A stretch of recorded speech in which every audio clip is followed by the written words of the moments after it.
Welcome to Pooja Nadia English classes. आज के video में हम करेंगे मीनिंग और example phrasal verb find out का। सबसे पहले जानते हैं इसका meaning. It's meaning is discover और ऑब्टेन इंफॉर्मेशन, मतलब जानकारी खोजना या प्राप्त करना।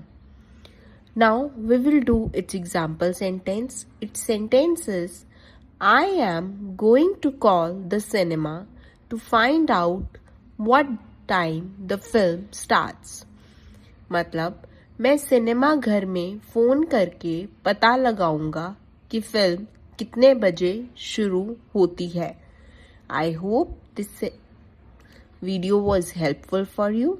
Thanks for watching. For more videos, like and subscribe the channel.